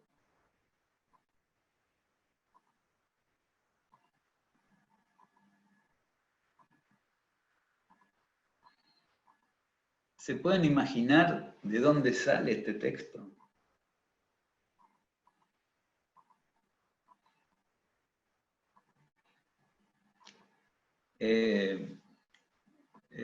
Tenemos poco tiempo, si no nos tomaríamos media hora para charlar de esto, pero algunos me han dicho de un libro de filosofía, de historia, de sociología. Pues no, sale de acá. Y yo sé que a los perspectivistas mucho las normas no les gustan, y de acuerdo totalmente, son reaburridas, pero les recomiendo ahora, IRAM sacó la 56.002 en español. Es una norma de julio del año pasado, un gran esfuerzo multinacional para hacer una norma de gestión de la innovación. Y la innovación está circundando todo lo que hacemos, ¿no? Esto de generar cambios con impacto, sin duda es el objetivo de cualquier estudio prospectivo. Es muy interesante, se las recomiendo. Las normas son aburridas, es cierto, pero esta norma en particular tiene un condimento humano inusitado. La verdad que, y en Argentina tenemos un par de normas, esta es la antecesora, la 501, la antecesora a la 56.002, y esta es la que les decía que tiene la receta del proceso de inteligencia, del manejo de información, que la verdad que nos ayuda bastante a sistematizar y explicar el proceso de gestión de la información del entorno.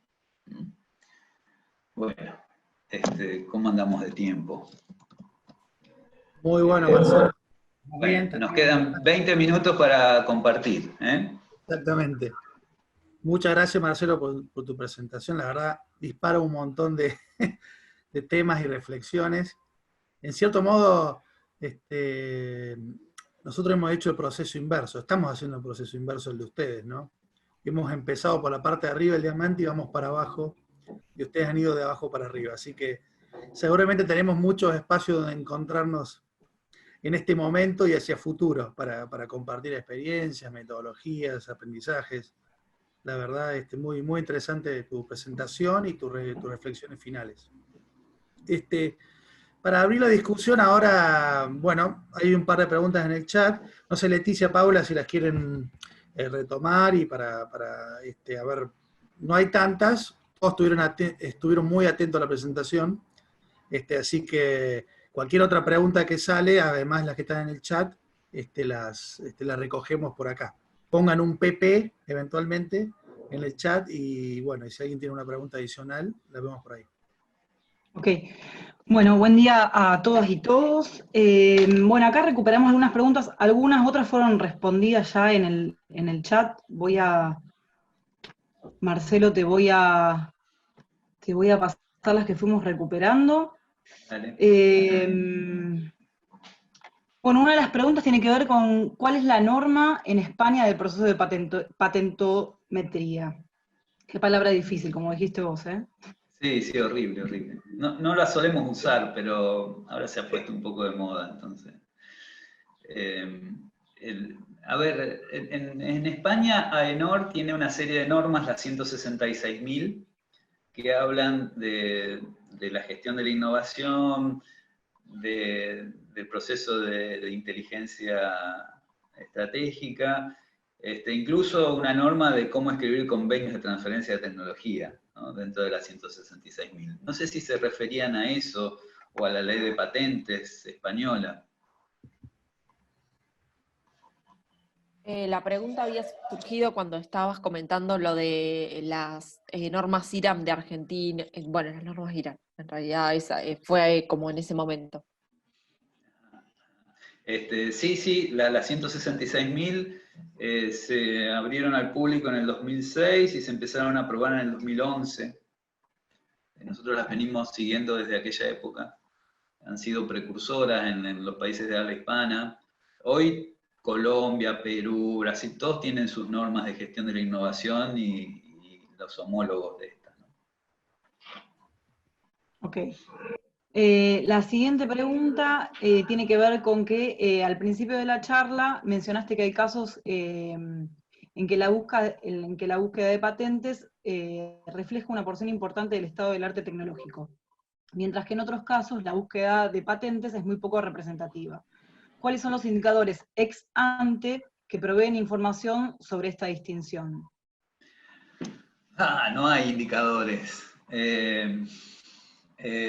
A ver, las leyes de patentes suelen tener un artículo de objetos que están excluidos de patentamiento, o sea que no se pueden patentar.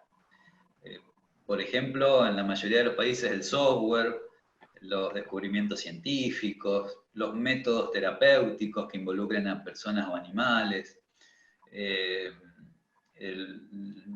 los juegos, los métodos de hacer negocios. Entonces, un experto en patentes sabe que si vos le pedís información tecnológica sobre reglas de juegos, no va a encontrar nada en patente porque está prohibido. Si vos estás queriendo hacer un estudio de contexto sobre técnicas de comercialización, el experto en patentes sabe que eso en patentes no lo vas a encontrar. Pero no hay un indicador medible. No hay. Sabemos que hay campos tecnológicos en que son patente dependientes y otros campos tecnológicos, por ejemplo, una tecnología que tiene una gran rotación, que genera un negocio de una franja temporal de un año, la verdad que las empresas no invierten en patentar porque cuando le conceden la patente después de 3 o 4 años ya el producto ya perdió vigencia, no tiene ningún sentido invertir en el sistema, ¿no? No hay indicadores, hay indicios y conocimientos que te permiten saber si en patentes vas a encontrar o no vas a encontrar información. Ok, gracias. Tengo una más, no sé si Leti tenés alguna otra voz, yo tengo una más. Bueno, decirla si querés y después yo digo las Dale. que concluyo. Esta pregunta es de alguien que viene trabajando en el tema, se nota a las claras, creo que es de Ezequiel Palucci, sí, porque dice, ¿qué metodología utilizan para ajustar parámetros de tiempo y restricción en estudios de detección temprana de tecnologías disruptivas que permitan, por ejemplo, identificar los segmentos tecnológicos hacia donde se enfocan las nuevas aplicaciones de dicha tecnología? Bueno, ese es el tema, Ezequiel, más interesante y más difícil, ¿no? Nosotros no hemos podido todavía estandarizarlo. Tenemos algunas pautas. Por ejemplo, hacer un landscape por año y ver qué puntitos aparecen en los 2 últimos que antes no había, ¿no? Y por ahí son señales débiles, truchas, que son de delirios, porque ustedes saben que en las patentes hay mucha basura. Entonces, hay formas de sacarse de encima basura, pero no son estrictas. Por ejemplo, cuando vemos una patente que el titular y el inventor son la misma persona, eso significa que no hay una estructura atrás, que no hay una empresa que invierta en investigación y desarrollo, que es un invento de un inventor. Y no lo menospreciamos, pero en general eso te da un indicio que muy probablemente esa patente no tenga impacto y no sea muy importante. Por ahí son patentes que después saltan a tener un impacto tremendo en la sociedad. Por eso te digo, no hay un parámetro científico ajustado de selección, ¿no? Otra técnica que usamos es hacer un análisis de palabras que aparecen en los 2 últimos años y no aparecían antes en un campo tecnológico. Cuando hacemos una tecnología de 3.500 patentes, ¿cómo andas, Ezequiel? Ahí te vi. Sí, Marcelo, ¿cómo estás? Muchas gracias por tu respuesta, la verdad, para felicitarte la presentación, muy interesante. Sí, era un poco indagar sobre esto, ¿no? Sobre si habían podido lograr una sistematización en cuanto a lo metodológico, ¿no? Yo sé que igualmente son casos particulares y cada caso reviste una complejidad distinta y distintos parámetros o distintas fuentes, o vos lo definiste perfectamente, o sea, el corpus y llegar a un set de patentes y de registros que te permitan hacer preguntas y obtener respuestas sólidas sobre, o por lo menos confiables en cierto grado, hace mucho a la técnica. Y ahí hay implícito un montón de conocimiento que creo que en tu charla quedó clarísimo. Pero bueno, la pregunta era un poco a la parte metodológica, se habían avanzado.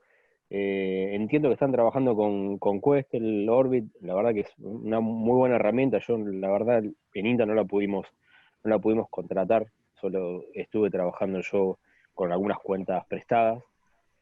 Pero bueno, la parte también de metodológica también seguramente va atada a los servicios, ¿no? Con los que uno cuente. Sí, claro. A ver, todas estas técnicas que te estoy contando necesitas un data mining, ¿no? Por ejemplo, Claro. ¿Qué otra cosa hacemos? Cuando identificamos las empresas más activas en investigación y desarrollo, hacemos un seguimiento por empresa. Entonces, ahí analizamos históricamente en qué campos tecnológicos, según la clasificación internacional de patentes, venían trabajando, y empezamos a buscar los campos tecnológicos en que esas empresas han empezado a trabajar en los últimos 2 o 3 años. Entonces eso nos da señales débiles de los temas de interés de estas grandes compañías. Ahora que el tema pero bueno, algo que nos ha dado muy buenos resultados es hacer un análisis bibliométrico y de patentes en relación a campos tecnológicos. Y ahí se cruza la información y es muy valiosa, ¿no? Ahí se ríe Mercedes porque estamos haciendo unos trabajos con ella en este sentido. Y el cruce de esta información científica y tecnológica nos da un montón de señales, ¿no? Y ahora que el patentar los desarrollos ya se ha incorporado en las universidades de los países desarrollados, esto nos permite hacer un seguimiento personal también de los principales investigadores en los temas para ver qué está publicando y qué está patentando en relación al campo tecnológico que nos interesa. Y ahí, si sumás eso, tenés un territorio bastante claro de lo que está sucediendo.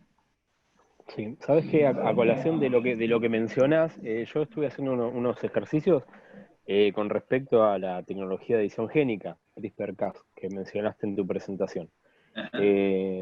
Bueno, está atravesado por un montón de cuestiones, o sea, principalmente la batalla jurídica que se disputa cuáles son los principales titulares y la red que se tejió de licencias, ¿sí? De acuerdo a las áreas de aplicación.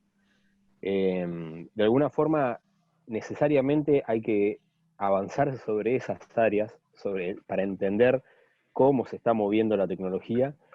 Y la pregunta específica que yo te había hecho también era para ver cómo podía de alguna forma, bueno, yo igual esto lo planteo, por ahí es demasiado específico, sepan disculpar las demás personas, pero yo me encontré con una limitación grande que fue tratar de entender a través de indicadores de patente para qué lado estaba yendo las aplicaciones de la tecnología, porque hay un core de tecnología que está desarrollado, que ya es la metodología de utilizar cierta maquinaria molecular para lograr plantas editadas, animales editados, toda esta cuestión. Pero atrás de todo esas, si se quiere, ese set de patentes que son las que se están en disputa por los principales desarrolladores, hay muchas empresas y muchos también laboratorios, centros de investigación públicos y privados, que están haciendo aportes muy interesantes a la aplicación de esa tecnología en distintos campos. Entonces era por ese lado quizás la parte metodológica que se podía utilizar para tratar de resolver eso. Sí, Ezequiel, es un tema, aquí está Ramiro Picasso, que es Sí. ¿Qué tal, el Ramiro? biotecnólogo del equipo que ha dedicado muchas horas a este tema. Pero bueno, es todo un tema para conversar varias horas. Te diría que la tecnología esta tiene 4 o 5 años y ha generado un escándalo tremendo desde el punto de vista de la disrupción tecnológica, de los litigios. Hay 2 universidades estadounidenses metidas en esta historia y hay una cantidad de inversión tremenda de un montón de empresas y centros de investigación desarrollando nuevas tecnologías a partir de esta, ¿no? Las patentes te sirven para tener un panorama de lo que está sucediendo y empezar a identificar los actores claves. ¿Qué va a pasar con esto? La verdad que nadie sabe, ¿no? Las empresas que usan CRISPR les pagan a las 2 universidades por las dudas. Dicen, las empresas grandes, claro, hasta que se resuelva la cuestión judicial. Pero bueno, hay una cantidad de nuevos CRISPRs. Es Claro. impresionante el desarrollo que hay y seguramente va a surgir alguna técnica distinta a la originaria que le gane a las demás, pero las patentes lo que nos permiten es estar al día y estar contabilizando los actores que están y estar vigilando los juicios a ver para dónde se definen. De todas maneras, fíjate vos que... Si hay que firmar con alguien, saber con quién hacerlo, ¿no? El juicio es en Estados Unidos, entre 2 universidades yanquis. Lo que pasa es que los juicios de patentes tienen mucha prensa. No tienen tanto impacto en la vida real. Mucha prensa. Hay muchos países en que estas patentes no se presentaron en muy poquitos países. O sea que en el resto de países donde no se presentaron estas patentes son de libre disponibilidad las tecnologías. Así que bueno, en esto hay que tener una perspectiva global para analizar. Y los medios de comunicación lo que nos informan son de los juicios, de los pleitos y muchas veces un juicio en un determinado país que la verdad que a nosotros no nos afecta para nada. Bueno, Marcelo. vamos cerrando porque a las 12 tenemos que dejar el aula en la sala virtual. No sé si queda alguna preguntita más para responder rápidamente. Vamos a hacer uso máximo de tu tiempo, Marcelo, porque es muy interesante la discusión, así que Dos vamos a preguntitas quedan. 59 y 55. Sí, quedan como más preguntas por ahí para cerrar un poco más orientadas a qué sucede en Argentina con las patentes, cuáles son los estímulos de los centros de investigación argentinos para obtener productos patentables, bueno, un poco cuál es el mapa cuál es el lugar de Argentina en el mundo de las patentes, digamos. Súper amplia la pregunta, Marcelo. Sí, pero bueno, me das pie para hacer un cierre. Mi mujer dice que soy distorsionador positivo, así que ante la catástrofe siempre tratamos de buscar un mensaje optimista, ¿no? Estamos mal en la Argentina en patentes, muy mal. No tenemos cultura, los científicos todavía se preguntan para qué patentar.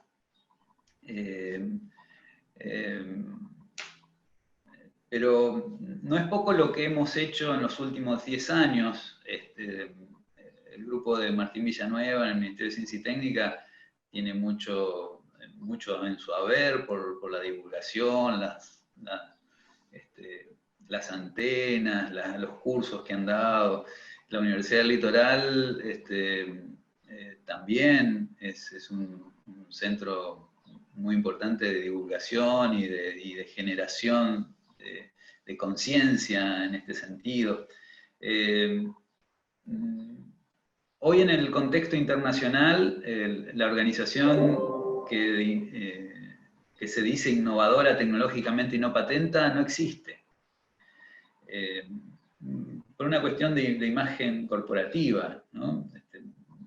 Es como no tener una tarjeta personal, ir a una reunión y no tener una tarjeta personal. Lo primero que te preguntan si sos una organización innovadora es cuál es tu portfolio de patentes. Ni siquiera te lo preguntan porque antes de la reunión se meten en la base de patentes y te lo analizan.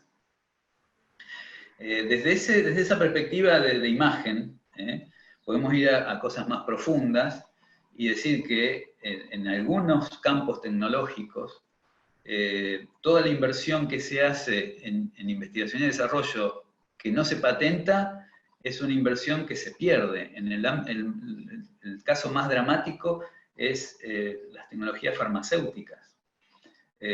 Hoy una empresa para llevar un producto nuevo al mercado tiene una inversión alrededor de entre los 2.500 y 3.000 millones de dólares. Ninguna compañía de las que tienen esta capacidad de inversión va a poner un peso si no tiene una garantía de una recuperación de la inversión a través del monopolio de patentes. Entonces, yo les diría que si hay grupos de investigación en la Argentina, que los hay, y muy buenos, la Universidad Litoral, en estos años hemos empezado a tener invenciones disruptivas, realmente que van a cambiar la forma de vida de la gente, y si eso no está bien patentado, porque no solamente tiene que estar patentado, tiene que estar bien patentado, se genera en una pérdida de valor tremenda, porque me voy al extremo, y hay mucho para charlar acá. Y esto, en nuestro trabajo de divulgación y concientización, lo hemos hecho con los investigadores de la Universidad Litoral. Si un investigador descubre un remedio para el cáncer y lo publica, está condenando al producto a no llegar nunca a los pacientes. Porque nadie va a invertir ni el tiempo ni la fortuna que hay que invertir para que después de 10 años ese producto cumpla con todas las reglamentaciones necesarias por las oficinas de salud de los países para que llegue al mercado. Entonces, esto nos puede gustar, nos puede no gustar, podemos criticarlo, podemos no estar de acuerdo, pero es la realidad. En el campo farmacéutico es lo más crudo, lo más cruel, ¿no? Y en distintos campos tecnológicos esto va teniendo distintos grises. Pero el problema de la inversión en investigación y desarrollo en algunos campos tecnológicos, si no se piensa en esto desde el momento en que se empieza a investigar, porque nos ha pasado que hay patentes que nos las han denegado porque el investigador publicó el pedido de un subsidio donde decía lo que iba a hacer y hizo lo que decía que iba a hacer. Entonces el examinador del INPI encuentra ese documento previo a la patente y nos dice, señores, esto no tiene novedad, porque ya lo divulgaron. Entonces, esta cuestión del conocimiento, de la conciencia, de la valorización de los recursos en investigación y desarrollo a partir del aprovechamiento del sistema de patentes, es básico justamente para generar valor y para poder generar valor a partir de la investigación y desarrollo. Ojo que hablo de lo tecnológico, y de algunos campos tecnológicos en que las patentes son importantes. No hablo de toda la ciencia, no hablo de todos los investigadores, esto es parcial y es enfocado a las tecnologías que requieren del patentamiento para poder prosperar. En CONICET tenemos una gran cantidad de investigadores que están en áreas que no necesitan esto, son ajenas. Pero sin dudas, a la hora de valorizar la inversión en investigación y desarrollo, este es un sistema que tenemos que desarrollar y tenemos que conocer. Excelente, Marcelo. Tenemos mucho para pensar, muchísimo para seguir discutiendo. Realmente te agradecemos nuevamente tu predisposición, tu generosidad y realmente tu expertise en todo esto. Así que bueno, muchas gracias nuevamente. Nos vemos entonces, prendamos la cámara todos para que nos saquemos una fotito ahí. Marcelo nos ve a todos los que estamos ahí en cámaras, los que puedan, prendan toda la cámara. Y nos vemos el próximo lunes 21, donde ahí Nicolás Tripaldi nos va a estar hablando de bibliometría. Así que vamos a complementar la otra pata de lo que habló Marcelo. Vamos a entrar en el tema de bibliometría. Así que, bueno, muchas gracias a todos por estar y nos vemos el lunes. Y festejamos el Día de la Primavera. Muchas gracias a ustedes. Gracias, Diego. No, gracias a todos. Hasta luego. Chao, chao. Gracias, Marcelo, Diego, a todos. Bye, bye. Chao, hasta luego. Luego. Chau, chau.